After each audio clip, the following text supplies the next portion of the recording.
We continue with simplification using a 4-variable K-map. A 4-variable K-map would cover a lot of conditions or options. That is why I have chosen 4 variables to start with. The first step in simplification is we have to use a K-map to represent the expression. How can we do that? That is the first step. Suppose you are a function, given a function like this, a bar, b bar, c bar, d plus a bar, b, c bar, d plus so on. You see this in red. That is the expression that is given to us. It is a 4-variable expression. All these are min terms. And this can also be represented or given in another way. The question could be in another way, that is sigma, showing summation or sum, because this is a sum of product. So it is an SOP.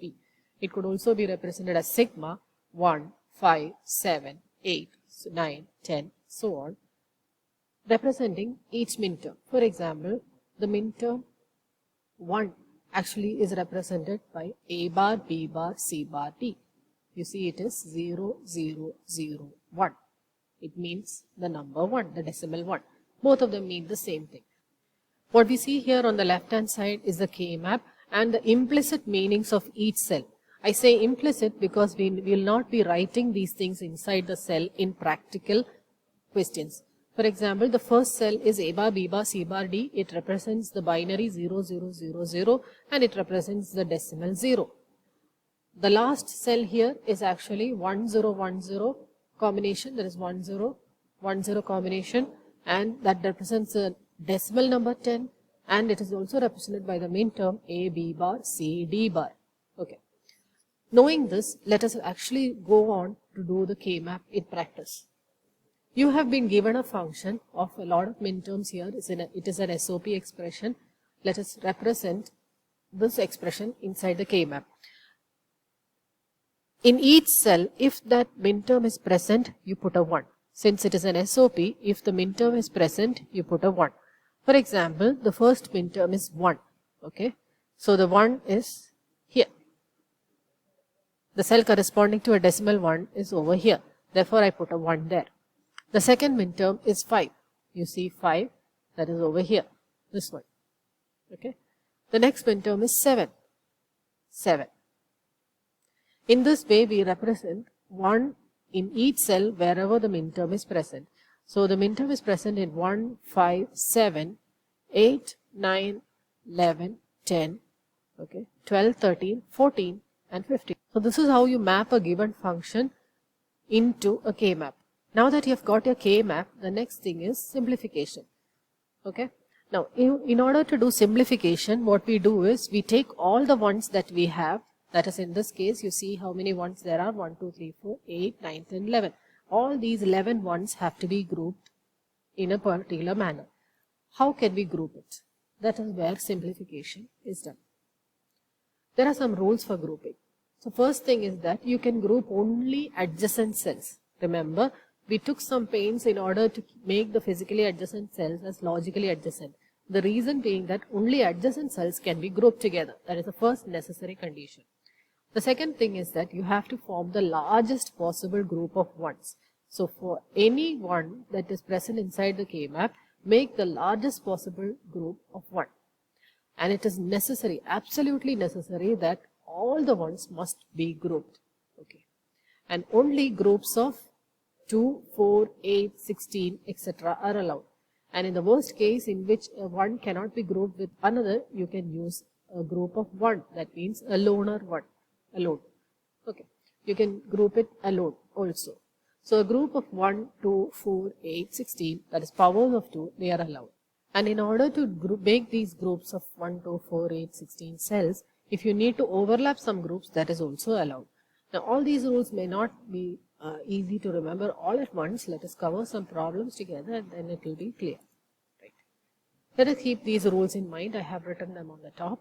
Let us take the first K-map that we just saw right now. It is already filled with the ones as per the function given, and let us proceed to make groups.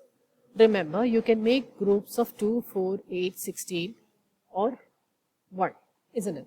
Now, it is already shown that it is already mentioned in the rules that it is preferable that you form the largest possible group of ones. So, the first group that I will opt for, that I have marked here, is these 8 ones. Because 8 ones are allowed, I can form groups of 8 ones. That is the largest possible group that I can figure out here. So that is the first one that I will opt for. And then I look for the next largest. I see that I have a group of 4 ones. You see the one that is encircled in green, that is the second group. I have 4 ones. Remember, overlapping, partial overlapping of groups is allowed. Okay. So in order to get the largest possible group, if I am going to do some overlapping, that is allowed. So the second group that you see here is overlapping with the first group, but that is okay because that is in order to obtain a large group. Otherwise, I would have to form a group of only 2 ones here, right? The third group that I go for is, I have only a single one left here, which is ungrouped. Now, a single one can be grouped alone, of course, but again, the preference is to form the largest possible group of ones. Therefore, this single one that is left over here, I will group with this already grouped one and form this blue circled group. That is my third group. So the bottom one that you see is a group of 8 cells. Next one is a group of 4 cells. And finally, I have a group of 2 cells. I can have any number of cells in one group, and that is fine. Now, how do we get the expression? Once we have formed the groups, how do I get the simplified expression from this K-map? In order to form the expression, it is formed as F is equal to, the simplified expression F is equal to the group 1 plus group 2 plus group 3, meaning F is equal to the term representing group 1 is plus term representing group 2 plus term representing group 3. How do I obtain the term representing each group? Take the first group. Let us take it one by one. Take the first group. In the first group, there are 8 cells, and these 8 cells encompass the values of AB equal to 1, 1, AB equal to 1, 0. Okay. When I look at these two, AB equal to 1, 1 and AB equal to 1, 0, look at the values of A. A is equal to 1. Okay. That is a consistent value. So I will write the value A as such. When I look at B, I see that it is equal to 1 here and 0 here. If both 1 and 0 values for the same variable occur in one group, if in a single group a variable has both the values, then it cancels off. Actually, it becomes a 1. It becomes B plus B bar.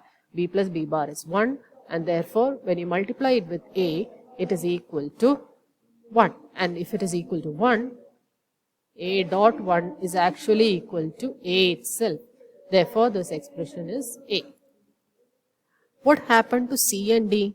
When you look at C and D, you see that those values of C are C equal to 0, and for 1, 0, there is a 1 here. For a 0 here, there is a 1 here. So there are 2 zeros and 2 ones, which means effectively C is cancelled. Look at D. I have 0, 1, 1, 0. So for every 0, there is a 1, and therefore D is also cancelling off. The cancelling off, or it is disappearing, because it is actually effectively equal to 1. Therefore, what I am left with is A alone in the first group. To represent the first group, I have the expression A alone. Okay, B disappears, C disappears, and D disappears. That is the expression corresponding to group 1. What about group 2? Look at group 2. It is a 4-cell group. When I look at group 2, it is represented by the values AB equal to 0, 1 and 1, 1. CD equal to 0, 1 and 1, 1. The same thing. A has the values both 0 and 1. Therefore, A will disappear. It will not come in that term. B has a consistent value of 1. So, I will write B. When I look at CD values, I see that C has both 0 as well as 1. Therefore, C will disappear. And D has a consistent value of 1. Therefore, I will write D as such. So, it becomes, since it is a min term, I will be writing the product of the terms that I get. So, I get B dot D. Okay.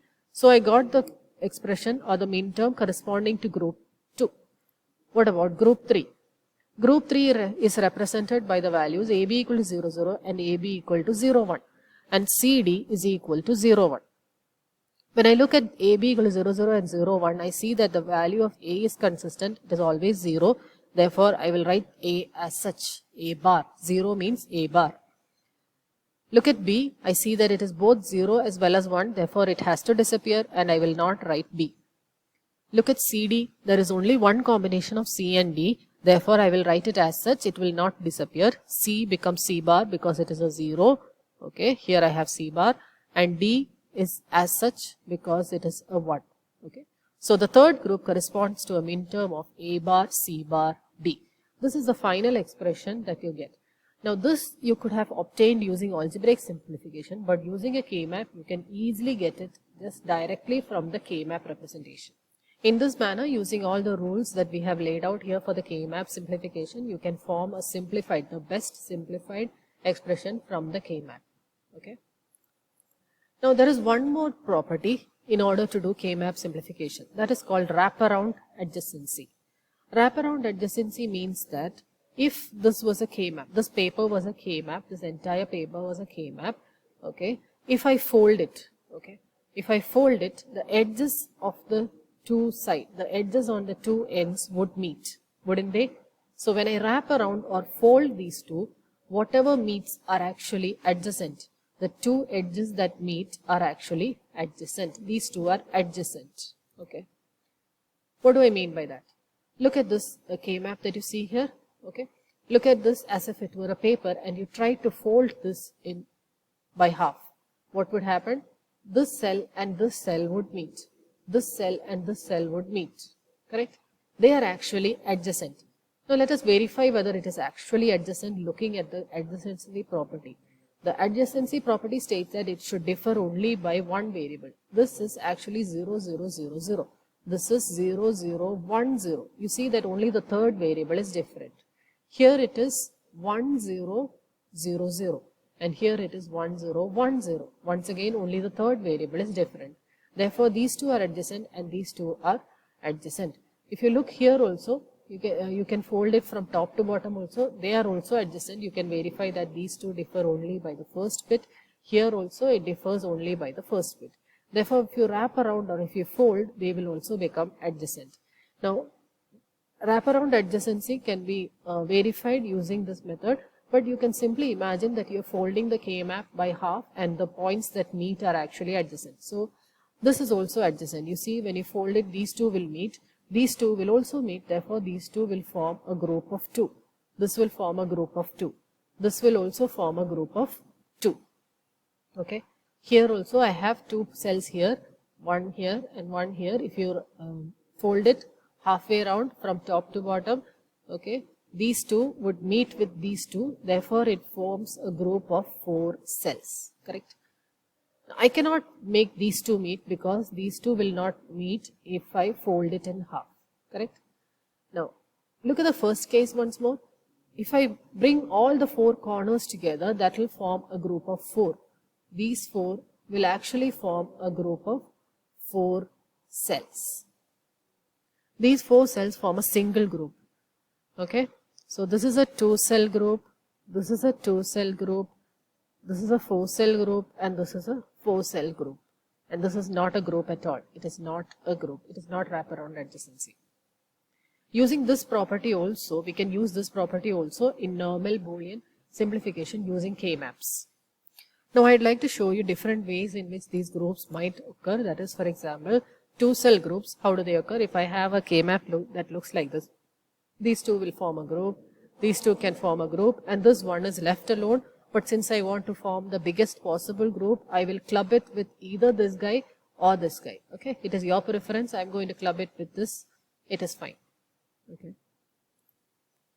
Here you see that you can club together. That is, these two form a 2-cell group. These two form a 2-cell group. They are also 2-cell groups. To form 4-cell groups, you can have vertical groups like this.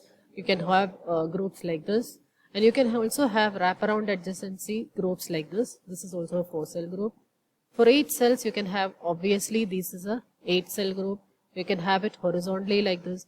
Or you can have it with using wraparound adjacency also. So having understood this much, what we will do next is we will do a lot of problems in illustrating the grouping and simplification, just as we did in the single problem earlier. Okay, so I'll see you there. Thank you.